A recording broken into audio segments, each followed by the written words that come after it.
आज चाहिँ हामीले के पकाउँदैछौँ? आज चाहिँ हामीले पकाउँदैछौँ फर्सीको तरकारी। अनि हामीले चाहिँ लिएका छौँ 2वटा आलु। अनि त्यसलाई चाहिँ हामी राम्रोसँग धुन्छौँ अनि काट्छौँ। आलु के गर्छौँ? राम्रोसँग काट्छौँ अनि पकाउँछौँ अनि खान्छौँ। अनि हामीले एउटा लिएका छौँ प्याज। प्याज हामीले काट्छौँ। फर्सीको लागि के गर्छौँ? फर्सीको लागि काट्छौँ अनि त्यस पछाडि हामीले लिएका छौँ 2वटा टमाटर। टमाटरलाई पनि हामीले काटेर रेडी गरेर राख्छौँ। के गर्छौँ? हामीले टमाटर खान्छौँ। अनि त्यस पछाडि हामीले चाहिँ कराई बसालेका छौँ। अनि त्यसमा चाहिँ हामीले मेथी राख्यौँ, मेथी फुरायौँ पहिला चाहिँ। अनि त्यस पछाडि चाहिँ हामीले थोरै मेथीलाई पनि राखेका छौँ। अनि त्यस पछाडि हामीले प्याजलाई पनि त्यसमा राख्छौँ। अनि त्यो प्याज चाहिँ रातो नहुने बेलासम्म हामी यसलाई पकाउँछौँ, चलाउँछौँ। अनि के गर्छौँ? पकाउँछौँ।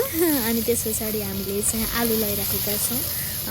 बच्चाले पनि खाने भएको भएर चाहिँ मैले यसमा खुर्सानी एड चाहिँ गरेको छैन। मेरो बेबीले चाहिँ एकदमै मन पराउँछिन्, त्यो भएर चाहिँ मैले खुर्सानी एड चाहिँ गरेको छैन। के गर्छौँ अरे? अनि त्यस पछाडि मैले चाहिँ टमाटरलाई पनि राखेको छु। टमाटर राखेर हामी राम्रोसँग चलाउँछौँ। के गर्छौँ अरे बेबी? टमाटर राख्छौँ। अनि त्यस पछाडि हामीले बेसार पनि राखेको छौँ। अनि अलिकति आवश्यक अनुसार नुनलाई पनि राखेको छौँ। अनि त्यस पछाडि के गर्छौँ बेबी? हामीले राम्रोसँग चलाउँछौँ। सबै मिक्स हुने गरी राम्रोसँग चलाउँछौँ होइन? हो कि होइन? अनि त्यस पछाडि मैले अगाडि चाहिँ मसला पनि राख्नुपर्ने, जिरा धनियाँको पाउडर राख्नुपर्ने पछाडि भए पनि राखेको छु। तपाईँले चाहिँ सुरुमा राख्दा पनि केही हुँदैन, सुरुमा राख्दा पनि सक्नुहुन्छ। त्यसपछि चाहिँ राम्रोसँग चलाउँछौँ। के गर्छौँ अहिले बाबु? राम्रोसँग चलाउँछौँ भन्दै हो। अनि त्यस पछाडि चाहिँ मैले यसमा फर्सी राखेको छु। अब चाहिँ हामी फर्सीलाई पनि मसलामा चाहिँ हामी मिक्स गर्छौँ, चलाउँछौँ राम्रोसँग।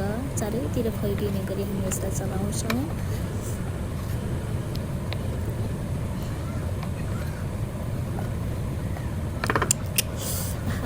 अहिले नै कति मिठो देखियो। अनि यसमा चाहिँ हामीले पानी पनि एड गर्छौँ आफूलाई आवश्यक अनुसार। आफूलाई चाहिने जति चाहिँ पानी, अलिकति ग्रेभी बनाउनको लागि चाहिँ पानी हाल्छौँ। अनि यसलाई चाहिँ ढक्कनले छोपेर एकैछिन पकाउँछौँ। हेरौँ है त बिस्तारै बिस्तारै रिजल्ट चाहिँ कस्तो आउँछ हेर्दै जाउँ।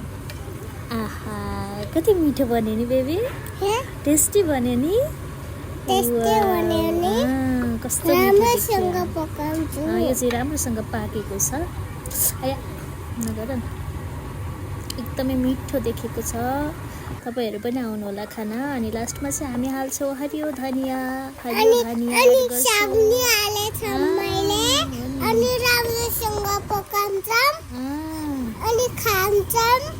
अनि त्यस पछाडि हाम्रो च्यानललाई चाहिँ लाइक एन्ड सब्सक्राइब गर्न चाहिँ नबिर्सिनु होला भनिदेऊ न।